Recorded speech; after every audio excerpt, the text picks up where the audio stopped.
2019년 새해를 맞이했습니다. 예배 나오신 여러분들을 주님의 이름으로 환영합니다. 새해 여러분들의 가정과 일터에 그리고 소망하신 모든 일에 주님의 은총이 가득하시기를 축원합니다.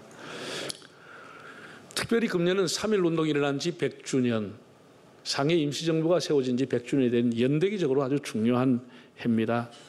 100년 전 국권을 온통 일본에 뺏기고 모든 경제 식량을 수탈당하고 극심한 가난 속에서도 교회들은 더 천황숭배라든지 신사참배라고 하는 것에 강요당해서 신앙이 유린을 당할 때 나라의 미래는 암담했습니다.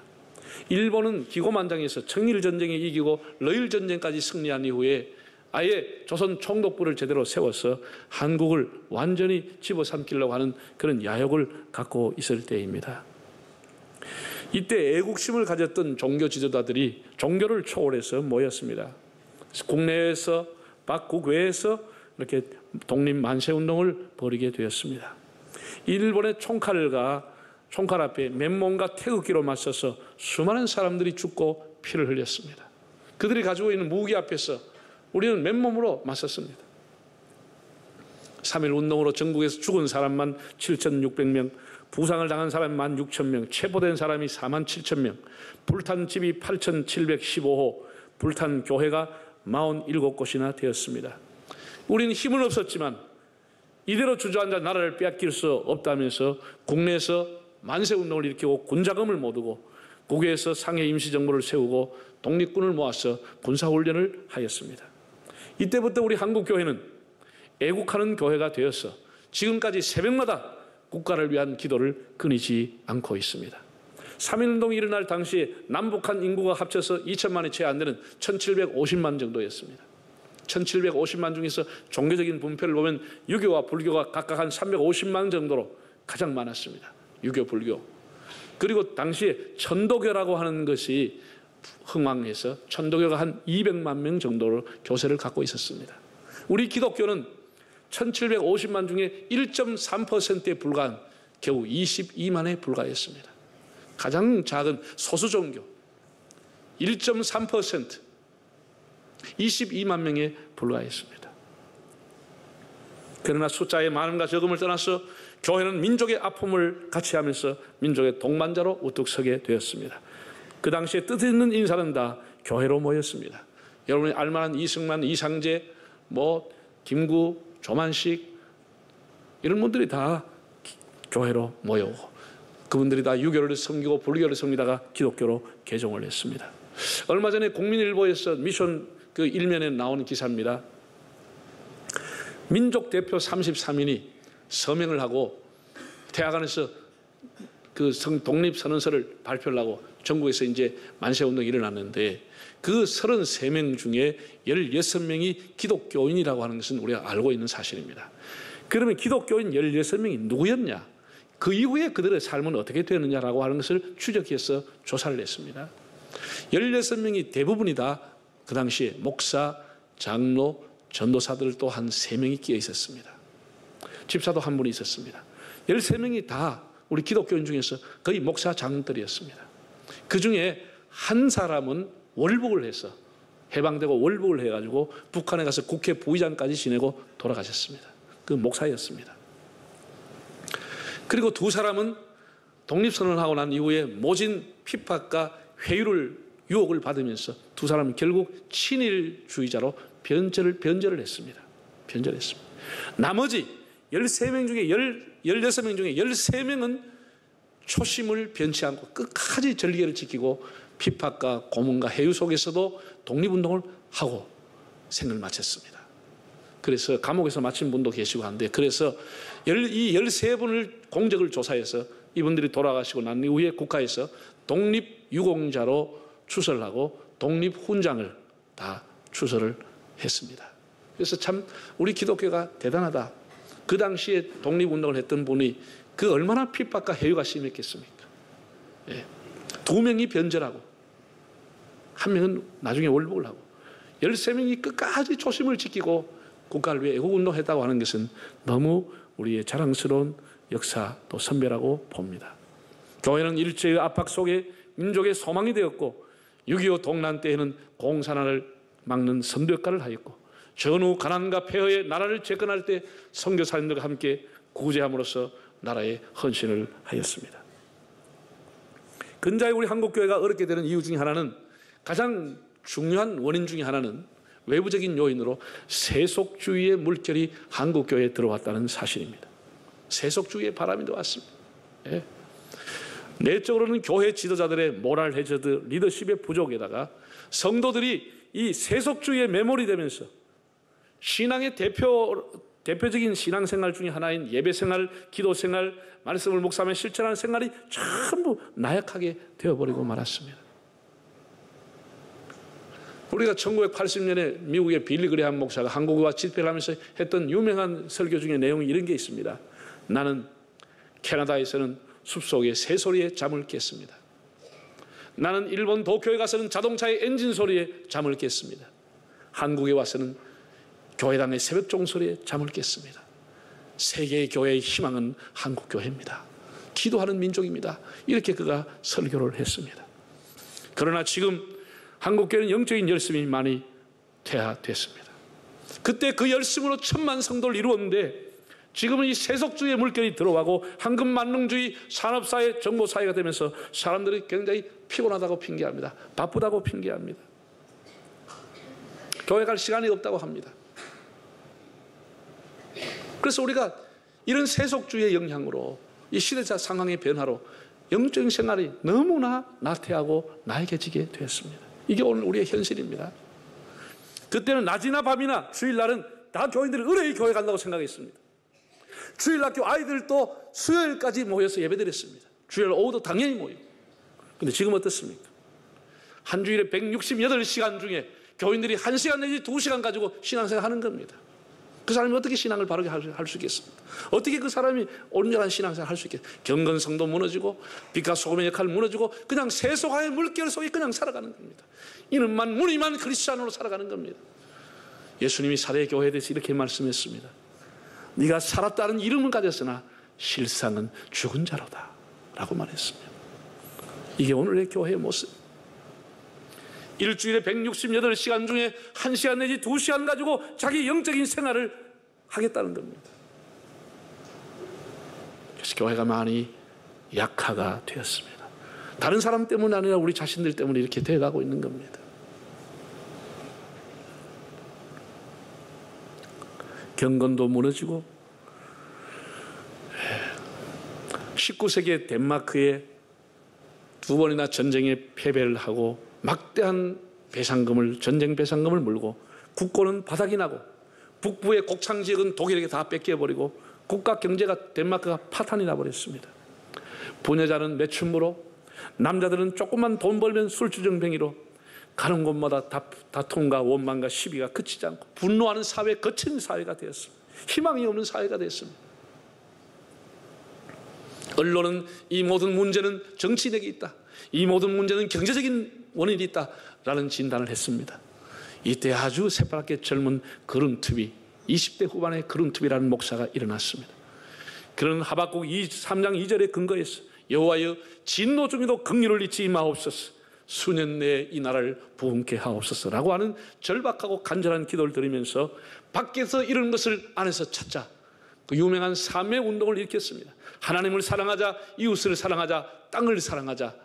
그래서 전국 국회에 그는 가면서 사람들에게 계몽운동을 일으키고 기술을 배우게 하고 협동조합을 만들고 나무를 심고 회개운동을 일으켜서 결국은 덴마크는 세계 제1의 낙농국가, 세계 제1의 꽃을 생산하는 국가, 세계 제1의 행복지수를 가지고 있는 나라가 되었습니다. 여러분, 이제 우리가 정신을 차려야 됩니다. 기독교는 철학 종교가 아닙니다. 기독교는 어떤 논증을 이론으로 증명하는 종교가 아닙니다. 기독교는 도덕 종교가 아닙니다. 우리는 살아계신 하나님을 믿는 종교입니다. 역사에 현존하시고 통치하신 하나님을 믿고 있기 때문에 얼마든지 기적과 능력과 우리 새로운 생명이 가능한 것입니다. 우리는 새해 내 자신부터 영적 부흥이 일어날 수 있도록 결심할 수 있기를 바랍니다. 내가 부흥을 경험하지 않으면 부흥은 일어나지 않습니다. 내가 부흥을 경험하지 않고 어떻게 부흥이 일어나겠습니까? 여러분, 부흥은 사람이 하는 게 아닙니다. 우리 힘으로 능으로 되는 것이 아니고 모든 것이 때가 맞을 때 하나님께서 불을 내려주시고 엘리야의 재단에 불을 주시지 하나님이 은혜를 주시는 것입니다. 하나님이 교회를 흥왕케 하고 여러분의 가슴을 흥왕케 해주시는 겁니다. 그러기 위해서 우리는 하나님 앞에 기도하고 하나님 앞에 예배에 최선을 다하고 하나님을 사모하는 마음을 가질 때, 그런 모든 것이 종합적으로 맞아질 때, 하나님이 때가 왔을 때 그 가슴에 성령의 불을 던져주시는 것입니다. 우리가 금년에는 하나님을 의지하고 정말 우리가 경험하지 못했던 하나님 앞에 영적인 부흥을 경험하는 기회가 되기를 바랍니다. 오늘 본문의 히브리서에 나오는 말씀을 근거해서 몇 가지 권면을 드리겠습니다. 첫째는 예수님과 함께 치욕을 짊어지고 영문 밖으로, 성문 밖으로 나가는 열린 마음을 가져야 되겠습니다. 12절 13절을 우리 크게 한번 읽어볼까요? 그러므로 예수도 자기 피로써 백성을 거룩하게 하려고 성문 밖에서 고난을 받으셨느니라. 그런즉 우리도 그의 치욕을 짊어지고 어디로 나가요? 영문 밖으로 그에게 나아가자. 예수님이 치욕을 짊어지고 성문 밖으로 나가는데 우리도 영문 밖으로 그에게로 가자라고 말했습니다. 예수님 당시에 기득권자들은 다 영문 안에서, 성문 안에 살았습니다. 바리새인과 서기관들과 돈이 제법 있는 사람들은 다 영문 안에서 살았습니다. 영문 밖의 사람들은 불경건한 사람들, 부정한 사람들, 나한 자들, 화해하는 사람들, 가난한 사람들, 이런 사람들이 영문 밖으로 쫓겨가 살았습니다. 진영 밖에 살았습니다. 영문 안에 사는 사람은 대단하다고 자부심을 가지고 그들을 멸시하고 조롱했습니다. 자기들이 만든 의의 기준을 가지고 영문 밖에 있는 사람들을 멸시했습니다. 더러운 사람이라고 그렇게 무시했습니다. 우리는 이제 우리 예수 믿는 사람들이 가지고 있는 사고 중에서 우리 이것을 울타리를 깨고 영문 밖에 있는 사람을 생각하고 그들을 이해하는 자세를 가져야 합니다. 헨리 나우엔이라고 하는 사람이 있습니다. 이분은 미국에서 예일대학과 하버드대학 교수를 하는 분입니다. 근데 이 모든 기득권을 어느 날 내려놓고 한참 잘 나가던 그가 장애인 공동체인 데이브레이크라고 하는 곳을 공동체에 들어가 남은 생애를 거기서 보냅니다. 그 장애인들을 돌보면서 그 대단한 학자가 모든 것을 내려놓고 남은 생애를 50대부터 장애인들을 섬기면서 남은 생애를 보냈습니다. 그러면서 그들과 나눈 대화, 거기서 했던 묵상들을 가지고 그가 책을 써냈습니다. 그 책은, 헨리 나우엔의 책은 거의가 다 영성을 움직이는 책인데 현대인들에게 많은 영향력을 주는 책이 되었습니다. 그런 자신의 삶을 해고하면서 그가 2차 대전이 발발할 때 13살이었다고 합니다. 아버지가 어느 날 사람들은 다 먹고 살기 어려운데 어디서 구해오신지 염소 한 마리를 구해왔다는 거예요. 그래서 이걸 키우라고 주는데 그 어리고 여린 마음에 헨리 나우엔이 염소를 극진히 사랑한 모양입니다. 그 이름을 월터라고 지어주고 그 월터를 안고 다니고 등을 태워가 다니고 또 월터가 좋아한다고 해서 산에 올라가 2시간, 3시간 그 도토리를 주워서 갖다 주기도 하고 또 조그마한 가난한 다리를 가지고 자기를 따라오니까 너무 안쓰러워서 월터가 타러 다니는 발통을 달리는 마차를 만들어가지고 월터를 태워가지고 동네 데리고 다닐 만큼 그 염소를 사랑한 겁니다. 근데 아침에 일어나니까 우리의 월터야 하고 하니까 조용한 거예요. 그러니까 누가 월터를 가가버리고 없었겠어. 염소가 없어진 거예요. 소가 없어진 게 아니고 염소가 없어진 거예요. 그래서 막 월터야 찾아 아무리 다녀도 월터가 없었어. 얘가 며칠 동안 자기 인생을 돌이켜볼 때 그렇게 울었던 날이 없었다고 할 만큼 며칠 동안 슬픔에 잠겨가지고 절망하고 아픔을 경험하고 상실감을 가지고 울었다는 거예요. 그 아빠도 위로해줬지만 위로가 안 되고 엄마도 위로가 안 되고 필요 없다고 월터가 데려오라고 그렇게 울었다는 거예요. 전쟁이 끝난 후에 이제 모든 생활과 의식주가 다 정상이 됐는데 그때 아빠가 한 번은 불러서 이렇게 얘기하다는 거예요. 야, 너 그때 울었던 그 염소 있잖아, 월터. 그 월터 이웃집에 정원사 아저씨가 가지고 간 거야. 그 얘기하더란 거예요. 그래서 왜 나한테 그때 얘기 안 했느냐고, 그럼 내가 찾아왔을 건데 왜 나한테 얘기 안 했느냐고 항의를 한 거예요. 아빠의 기준과 나우엔 아들의 기준은 생각이 달랐습니다. 먹을 것이 없었던 그 가정을 위해서 그 정원사가 할 수 없이 염소를 가져간 것 아빠는 알고 있었지만 그걸 묻어준 거예요. 묻어준 거예요. 아들의 그 슬픔을 보면서도 침묵을 하면서 그걸 덮어준 거예요. 그런 이 경험을 통하여서 동정심과 사랑에 대해서 깊이 묵상하게 되었다고 합니다. 잘잘못을 따지는 것만이 의가 아니라 분명 정원사가 도둑질하고 잘못한 일이지만 나쁜 일을 했지만 그때 그 상황에서 덮어주는 것이 율법의 완성, 사랑이라는 것을 알았다는 거예요. 파헤치는 거, 그 사람을 고발하는 것만이 능사가 아니고 그때 그 어려웠던 그 시절, 먹을 것이 공급했던 그 절에 할 수 없이 가족을 위해 가져갔던 그 염소, 그걸 덮어줄 때 그것은 율법의 완성이었다. 이렇게 그가 옛날 회고하면서 얘기를 한 겁니다. 우리가 우리 나름대로의 의의 기준을 만들어서 다른 사람 멸시하지 말고 유대인들처럼 당시에 우리는 영문 밖으로 갔어. 영문 밖에 있는 사람들의 아픔과 슬픔을 이해하고 가난한 사람들의 아픔을 이해할 수 있는 영문 밖으로 나아가는 자세가 필요한 것입니다. 그것이 민족과 함께 동반자가 되는 길입니다. 두 번째는 영원한 도성을 바라보며 살아가는 것입니다. 14절을 읽어보실까요? 우리가 여기에는 영구한 도성이 없으므로 장차 올 것을 찾나니 그랬습니다. 여기 영원한 도성이란 두말할 필요 없이 천국을 소망하는 것입니다. 우리 신앙의 선배들은 가난 속에서도 그런 모진 고난 속에서도 천국을 앙망하며 살았습니다. 다시 오실 주님을 찬양하며 천국을 소망했습니다. 여러분, 제가 다시 말씀드리지만 우리가 신앙이 허약한 이유가 어디에 있습니까? 우리의 신앙은 너무 세속의 땅에 묻혀 있습니다. 집착하고 있습니다. 하늘을 별로 바라보지 않습니다. 하늘을 소망하지 않습니다. 여기에 있는 것이 모두가 전부가 있는 양 여기에 우리의 마음을 두고 살아가는 겁니다. 물론 우리의 삶이 막혔으니 시간이 없습니다. 바쁩니다. 제가 직장 생활에 피곤합니다. 교회 올라오면 거리가 멉니다. 다 우리가 얘기할 수 있습니다. 틀렸다고 하는 게 아닙니다. 우리가 그런 것 때문에 우리의 신앙이 점점 쇠약해지고 있는 겁니다. 여러분, 물어보겠습니다. 그럼 여러분 그렇게 피곤하고 바쁜데 여러분 취미생활도 안 하세요? 맛있는 음식이 있으면 1시간, 2시간 가족과 함께 친구가 차를 타고 먹으러 갑니다. 바빠도 갑니다. 시간 내서 갑니다. 회사 속이면서도 갑니다. 먹으러 갑니다. 취미생활 어디든지 합니다. 돈을 몇 푼씩 모아서 돈 없다 하면서 그걸 모아서 우리 해외여행까지 갑니다. 안 가도 아무 탈 없는데 갑니다. 우리는 세상 일에 이렇게 마음을 가지고 마음을 쏟으면서도 하나님의 일은 어쨌든 핑계를 대고 자꾸 멀리하는 것입니다. 바쁘다, 피곤하다, 거리가 멀다, 갈 시간이 없다 이렇게 얘기하는 겁니다. 그래서 우리 신앙이 나약하게 되는 겁니다. 여러분, 하나님의 능력과 하나님의 은혜는 환경을 뛰어넘을 때 오는 것입니다. 환경을 뛰어넘지 않고는 그 다음의 세계를 그 사람은 맛볼 수가 없는 것입니다. 환경을 뛰어넘는 자세가 필요한 것입니다. 우리는 너무 땅에다 지심하지 말고 영원한 도성인 천국을 앙망할 수 있기를 바랍니다. 새해는 힘을 다해서 예배드리는 일, 기도하는 일을 마음을 다해서 하나님 앞에 드리시면 때가 되면 하나님께서 여러분에게 큰 은혜 새롭게 인도하여 주실 겁니다.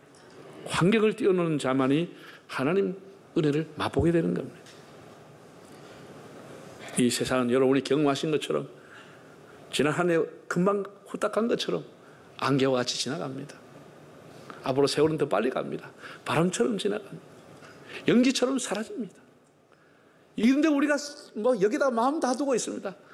여러분, 우리 금년 한 해는 땅의 일 또 땅의 일이지만 천국을 바라보고 영원한 도성을 바라보며 믿음으로 하나님을 앙망하는 한 해가 되시기를 바랍니다. 세 번째는 우리의 찬송의 제사를 하나님 앞에 올립시다. 15절 읽어볼까요? 그러므로 우리는 예수로 말미암아 항상 무슨 제사를? 찬송의 제사를 하나님께 드리자. 그럼 찬송이 제사라는 거예요. 여러분, 제사가 힘들면 안 드려요? 유교를 섬기는 사람은, 조상 제사를 지내는 사람은 아무리 가정이 힘들고 먹고 살기 어려워도 제사 지냅니다. 우리 바쁘다고 제사 안 지내요? 그건 아니라는 거예요. 우리 찬송의 제사를 하나님 앞에 드리자라는 겁니다. 금년에 여러분의 가정에서 하나님을 찬양하는 찬양이 울려 넘치기를 바랍니다. 네, 자동차에 가면 우리가 늘 자동차 타고 다니잖아요. 출퇴근도 자동차에 그 이상한 노래 그거 다 갖다 버려.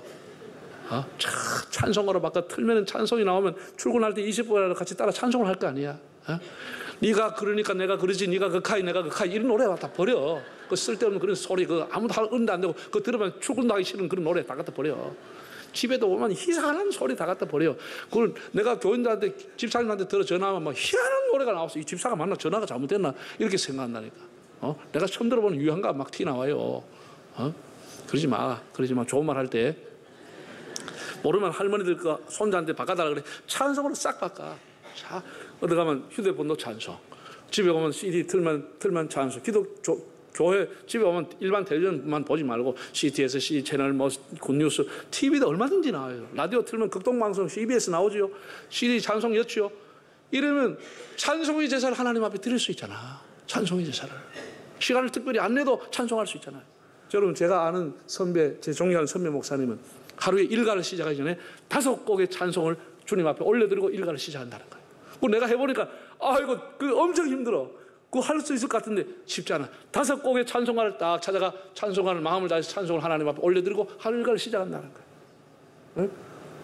여러분, 그렇게 할 수 있는 분은 해보세요. 한 곡이라도 해보세요. 한 곡이라도. 쉽지 않습니다. 금년에는 하나님 앞에 찬송의 제사를 올려드릴 수 있기를 바랍니다. 얼마나 좋습니까? 예? 바울과 신라가 찬송할 때 옥문이 열렸다 그랬대요. 옥문이. 예? 왜 하나님이 찬송을 좋아하실까요? 다른 것은 설교가 이런 거 하면 잡음이 많이 있어. 예? 그런데 찬송만이 100% 하나님 기쁘시게 하는 거예요. 하나님이 하신 일을 노래하는 거예요. 찬송은 사람을 노래하는 게 아니거든. 자기 하는 일을 노래하는 게 아니잖아요. 하나님 다 영화롭게 하는 거니까 찬송 중에 하나님이 거하시는 겁니다. 우리가 50년 후에 100년 후에 우리의 후손들이 우리를 생각할 때 우리 50년 전에 100년 전에 우리 크리스찬 선배들은 뭘 했을까? 무엇을 해고할 수 있겠습니까? 저는 한 서너 가지가 우리 한국교회가 가야 할 길이라고 봅니다. 민족과 역사를 위해서 해야 될 일, 첫째는 교회는 이대로는 안 됩니다. 한국교회를 혁신하고 개혁해야 됩니다. 다시 우리는 기득권을 내려놓고 교회를 혁신하는 자세를 가지고 교회를 새롭게 하는 것이 우리의 후세를 위한 길입니다. 두 번째는 우리 한국 사회는 너무나 갈등의 고리가 넓고 양극화가 심합니다. 가지고 있는 사람과 못 가진 사람, 배운 사람과 못 배운 사람, 사상도 좌와 우익 너무나 양극화가 되어 있는 이것을 한국교회가 좁히는 일, 거리를 좁히는 일, 이걸 해소시키고 완충시키는 역할을 해야 합니다. 세 번째, 우리는 불언간에 찾아올 통일에 대해서 한국교회는 평화통일의 기초를 닦고 평화통일을 위해서 교회가 해야 될 역할을 해야 하는 것입니다. 그래야 우리가 후손들에게 할 말이 있는 것입니다. 마지막 네 번째는 우리 저출산과 고령화 문제가 당면한 과제입니다. 이걸 위해 한국교회가 무엇을 했느냐? 후세는 묻게 될 것입니다. 이 몇 가지 일을 위해서 여러분이 기도하시고 관심을 가져주시기를 바랍니다. 다시 한 말씀을 드립니다. 여러분, 우리가 우리의 사고와 모든 삶을 울타리 밖으로, 영문 밖까지 그들을 이해할 수 있는 마음을 가져야 합니다. 너무 땅에만 생각하지 말고 세속주의에 빠져 살지 말고 우리의 영원한 도성인 천국을 앙망하며 삽시다. 하나님 앞에 찬송의 제사를, 그리고 선행의 제사를, 그리고 순종의 제사를 드려서 금년에 여러분들의 신앙이 더욱더 업그레이드 되어지고 하나님 앞에 가까이 나가는 한 해가 되시기를 바랍니다.